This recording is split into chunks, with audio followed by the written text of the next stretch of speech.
everyone, it's daytime. You can call me Buster, and welcome to another TinyWars replay commentary. Today we have, as Degis would say, a banger of a match. This one was actually suggested to me by you guys. Well, someone on Discord sent it to me, but you guys can feel free to send me requests either in the comments or you can contact me via Discord. Today, we are looking at a match between two titans of the game. We have, in the south, it's Plague, ladies and gentlemen. As you can see here, Plague is the #1 player on TinyWars. He is also very highly ranked on Advanced Wars by Web. There he will be known as Days of Plague. Play off of Days of Ruin, of course. He is more active here. Well, no, that's not true. He started playing here and only recently went to Advanced Wars by Web. But yeah, he's the #1 player here, very strong, just over 2,000 elo on both. So surely he's going to crush his opponent, right? Frodoor is the #2 ranked player. So this is going to be a banger, you guys.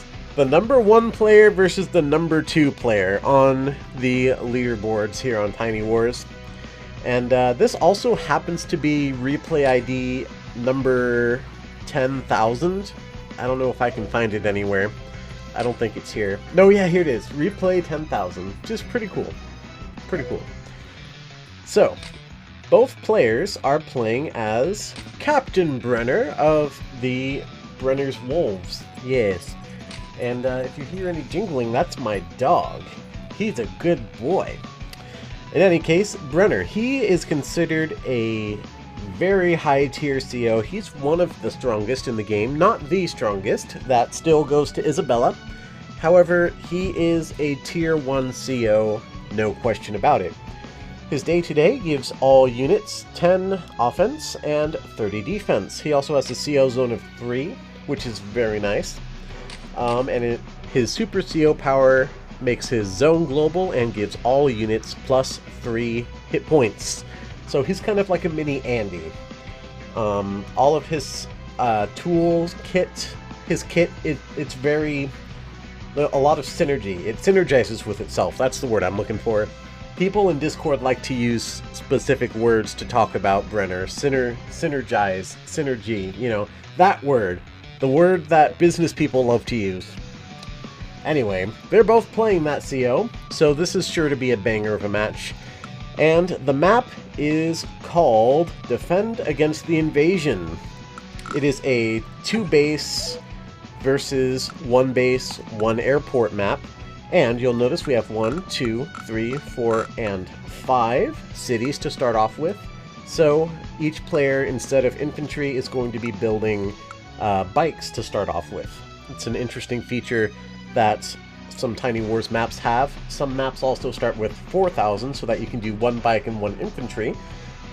This is a 5K opener map. Also, we have a lot of radars here. Radars provide vision in Fog of War, but as you can see, this is a standard match. So in this case, they act like a city, except they have 3 defense instead of only 2, as you can see in the bottom left corner there. And they do not heal your units like a city does. They don't resupply or anything, but they are still worth income. So you will want to capture these. Alright, without further ado, let's get started. With Frodoor in the top corner, he's going to build a couple of bikes. And Plague is going to capture this factory right here. That's what you would expect to do. Frodoor going for the airport, likely to chain into one of these 2 buildings, although probably not, because this next mech, that's not a mech, bike, can go into this building. Yep, so he'll probably chain into this building right here. So this opener is pretty standard for both players. There are a lot of designated bike chains here that you would expect to see. I was going to say something earlier about the map, or maybe the players, but I can't remember. If I remember, I'll say it. I'll probably just blurt it out. Oh yeah! In any case, both players are doing a fine opener right here. Now, a lot of the contested properties here are actually radars, and the designer of this map, Sarastro, he likes to make maps that have radars, especially contested radars, or at least in my observations. And it's an interesting thing to have on a map because it makes it a little bit harder to keep your contested properties once you've captured them, because you can't just plop a unit there and get the healing. However, it does have a little more defense.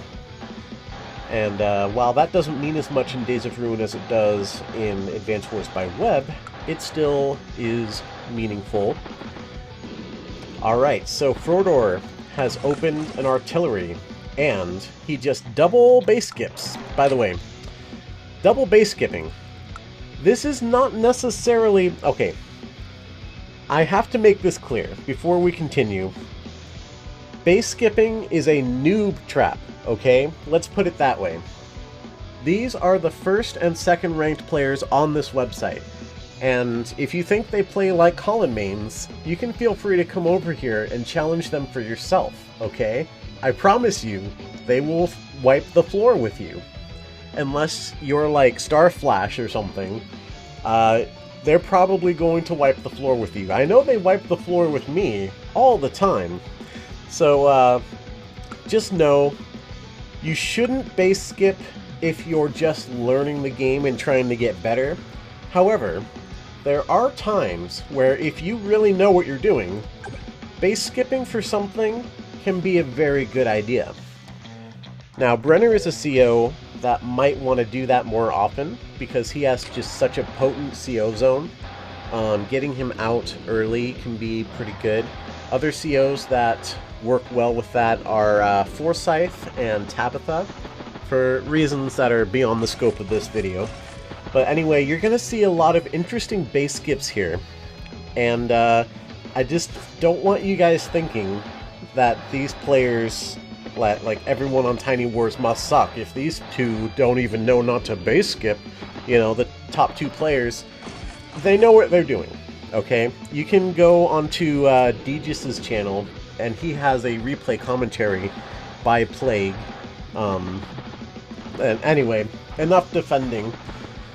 You'll see for yourselves how well these players play. Now, you'll see both players opening artillery, as well as the battlecopters. They're very powerful on this map because of these sea tiles, as well as these mountains right here. So, they can... battlecopters can dart back and forth between them, and artillery can shoot over the mountains. And here comes the first blood by this battlecopter right here. There's just a hanging infantry here. There is no artillery, or sorry, I mean anti-air. The anti-air is over here, but nothing over here. And now, here comes Plague's CO unit. Ladies and gentlemen, he has put Brenner into a battlecopter that is now plus 30, plus 50. Very strong battlecopter. It is not going to be one-shot by this anti-air, assuming he allows it to be hit. He will not, by the way. Out comes the anti-air to counter this battlecopter. Very necessary. Plague saving up just a little bit of money. And now we have Frodoor setting up some walls. He has Brenner in an anti-air. So I suppose he saw Plague putting Brenner inside of a battlecopter and decided, well, then I'll put Brenner inside of an anti-air. So there. It's a very interesting move. I like it already. It's very spicy. Now, normally you would expect to load your CO, especially Brenner, into a tank, right? A lot of COs do well in a tank. Even like COs like Gage, for example. He's an indirect CO, but loading into a tank is still pretty good for him because it's just a good option for any commander. You know, you automatically get the veteran boost, which gives you 20/20, and then most COs give you a generic 10/10 on top of that for any unit, even if they don't specifically boost tanks. There are some exceptions, mostly custom COs, but again, that's outside of the scope of this video. Alright, so Frodoor continues to build up his walls. He's got an artillery in position here, and this is his 2 base side, so he is going to be building up for a pretty big push. A second artillery comes out, and Plague is going to have to play his cards right over here to make sure he doesn't get destroyed. He can't send his battlecopter over here because of the anti-air, but there's also another one over here. So he chooses to send Brenner back down here to give his units a little boost, and of course he is just out of range of that anti-air. He does see it, don't worry. Alright, currently both players are dead even. Plague has a small advantage on unit count, however they both have the same amount of properties. Frodoor is missing this right here, and Plague is missing this right here. However, it looks like Plague may be able to take this, assuming this tank doesn't shoot it, and he doesn't. So there is a rocket that just came out from Plague, ladies and gentlemen. Now, he would have had to base skip if he ended up shooting the tank up there, but that might have been worth it. Either way, we will never find out because Frodoor sent the tank over here. And now the wall is beginning to move downwards a little bit. The artillery actually comes over and looks like it's trying to base skip, or sorry, front switch. I've been saying base skip so much in this video already. It's getting stuck in my head. And we have 3 artillery over here by Plague, as well as a rocket coming in. So, a little bit dangerous. It's very dangerous. Let me not be sarcastic here. It's very dangerous. Especially with the anti-air and the Brenner battlecopter. There's not much that you could build to deal with this. By the way, 2 more artillery. Did I mention? There's a 3rd extra artillery. This match has a lot of indirects going. I did say that artillery are pretty good on this map, thanks to all of the mountains and things like that in the front line. I wouldn't say they're this good. So both of these players are going for a indirect heavy defensive setup, which makes sense because they are both playing as Brenner, who is an extremely defensive CO.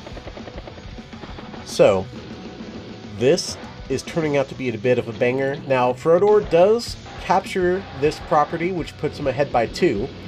Plague did manage to get this, so Frodoor is only ahead by 1. He is threatening to capture... Ooh, that was a little spicy. He's threatening to capture this radar right here. It probably won't go through. However, it's more or less a bait. So, if any of these units want to interrupt the capture, like so, they will get shot by this here artillery. Unfortunately, this one is not in range, but that's okay. And of course, if he lets it go through, he's going to be at 20-17. That'll be a 3 property advantage for Frodoor, so he may not want that to happen. Now, speaking of which, Frodoor left his CO unit in range of an artillery. Got shot. But maybe that's not such a bad thing. I didn't see if this artillery or anti-air shot something. I assume it was something worth it. I didn't see. I can only pay attention to so much, guys. Meanwhile, in come the artillery, including the rockets. Hang on.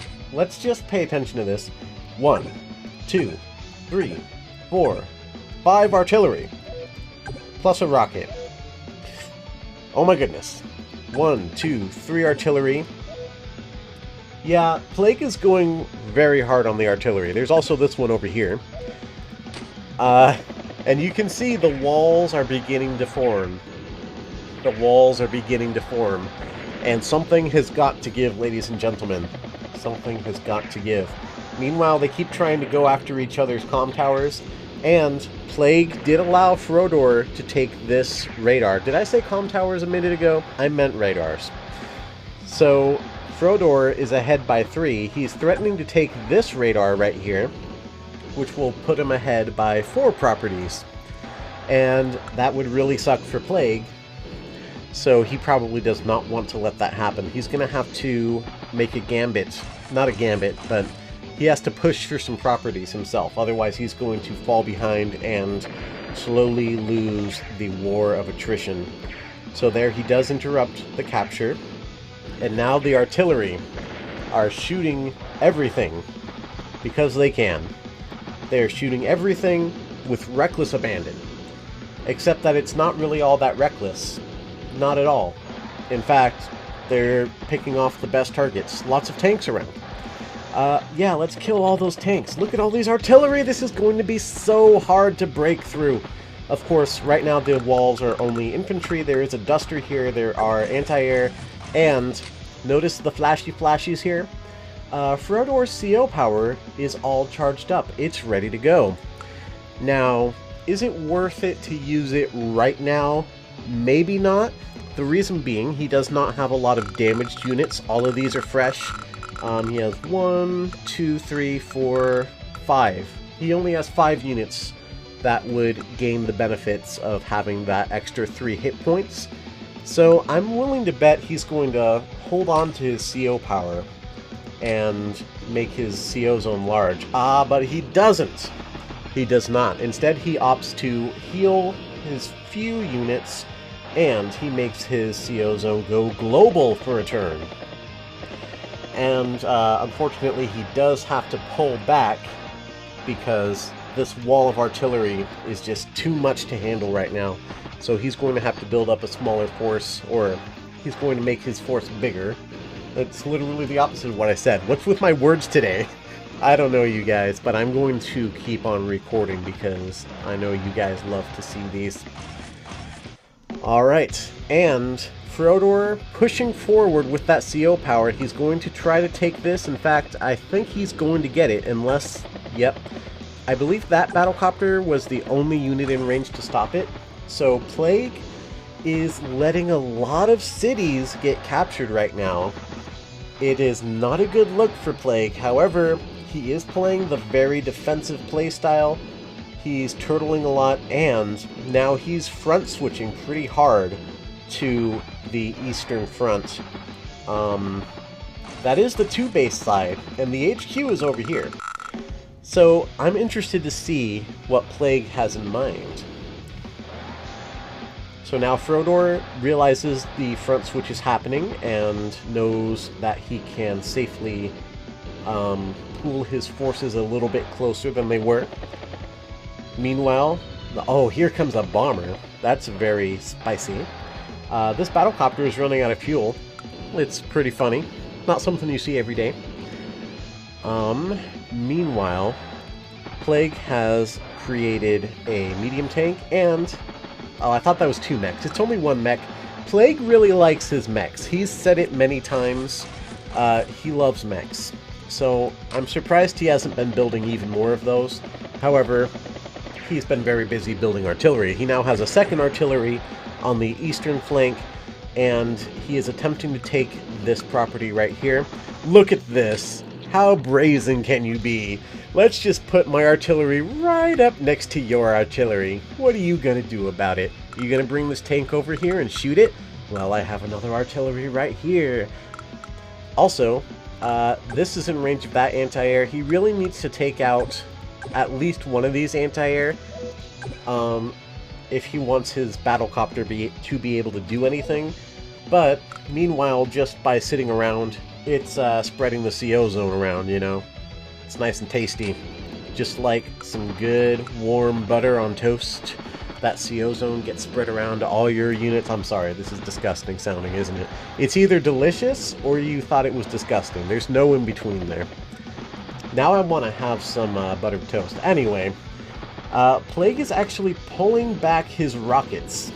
Now, you may think that's a little silly, but look at the range here. He's covering pretty much everything. In fact, he's going to continue moving back here, so let's see what his end state looks like. There it is. Alright, so now let's look at his indirect coverage. It looks like this. So it's pretty big. If Frodoor wants to attack into this wall, he's going to get shot back. He can use his bomber, but there is an anti-air right here, and that is unfortunate for Frodoor. So this wall, despite being pushed back pretty far, it's looking pretty strong. Plague does have to be careful that he does not lose this city right here. He may, Frodoor that is, may end up going for the capture. And speaking of Frodoor going for things, he's going for the big wall break. Will it work? This is a very, very dangerous position for Plague right now, because he cannot reach this bomber with his anti-air. He can only shoot this tank with the rockets. The mechs are not in range. Ooh. It looks like Frodoor may actually be about to push through into Plague's 2 base side with his 1 base, 1 airport side, which is not something you see every day, but it does appear to be happening. We'll see what happens over there, and meanwhile Frodoor is just continuing to build his wall. It's so interesting. Normally you expect the 2 base side to overrun the 1 base, 1 air side on maps that have that kind of dynamic, but the opposite is actually happening here. Instead of defending from the invasion, the side that's supposed to defend is the one invading. And like, they're not pushing towards each other's HQ. It almost looks like they're going to, what's it called? They're going to do a base trade almost. It looks like they might. Of course, there's anti-tanks and missiles coming out from Frodoor, which is... You don't see missiles very often, not even here. They're a lot better in Days of Ruin than they are in Advanced Wars by Web, but they're still very niche. But in this case, once again, the battlecopter is running out of fuel. This one over here has only 24 fuel left. That's interesting. And missiles come out from Plague as well. Look at this. This is absolutely looking like a base trade. And, ooh, one-shotting the rocket on the bridge under Brenner's CO zone. It's not looking great for Plague over here. This is going to be overrun pretty quickly. Of course, there is a choke point here, so we'll see how well Plague is able to hold that. Meanwhile, Frodoor on the northeastern front here, he is being slowly but surely pushed back, but not as quickly as he is pushing Plague's southwestern flank. So Plague chooses to begin his turn playing up here. I would probably do the same because this area is looking very dire. Up here we have... Oh, okay. Now he's playing over here, so let's see what he's doing. Okay, that's all he could do. He does shoot this artillery. This is scary, this rocket. The anti-tank is also scary. Anti-tanks are very good for defending. That is what they do best, so it makes sense that Frodoor would place one here. Meanwhile, Frodoor is capturing all of Plague's properties, but Plague is trying to do the same over here. We shall see what comes of that. It looks like he's going to get these, just like Frodoor is. By the way, he's at 25, and Plague is at 13. Ooh. Also a base skip from Frodoor there. Isn't that interesting? He doesn't necessarily need to build anything up here. I mean, look how hard he is winning. Now, unfortunately, that bomber, he let it get shot by this missile right here. So he's going to have to send that back. I wonder if he'll send it to the airport to be repaired. I believe that's the most likely thing. And now he pulls back. And unlike artillery, anti-tanks can absolutely take shots from tanks. I mean, they are called tanks after anti-tanks. And yeah, we all just saw it. Plague does resign. And that is after Frodoor's turn. Plague looks at this, and he decides, I'm behind by a lot. You know, my unit count isn't at that much of a deficit, but look how many cities I've lost. I'm taking a couple, but that's not quite enough. This is going to be very hard to break through with how it looks currently. And I'm going to lose my 2 bases before I can do the base trade over here. So he decides it's not worth it and falls on his sword, so to speak. And wow, I have to admit, I only watched this replay about halfway through before deciding, okay, this is pretty interesting. And I saved the rest as a surprise, partly to myself. Insane match, ladies and gentlemen. The 1 base, 1 airport sides of both players pushing in and taking out the 2 base side. You don't see that very often. That is not the point. That is not why this map is called Defend from the Invasion, okay? It's supposed to be the other way around, alright? That's why the HQs are here on the 1 base, 1 air side. That's how it's supposed to go, but man, you just never know what's going to happen when you watch top players play the game. Unfortunately for Plague, it does look like his defensive strategy of spamming artillery did not quite work out this time. But better luck to him next time. As you can see, he's still number 1, so I don't think he minds too much. Yeah, well played to both of these players. They're both very strong, and I wouldn't be surprised if they have some bangers in the future as well. But that's going to be it for this one. Thank you guys ever so much for watching. Please remember to leave a like if you did like this video. And don't forget to subscribe before you go for more epic TinyWars replay action. But until next time, goodbye everyone. It's nighttime.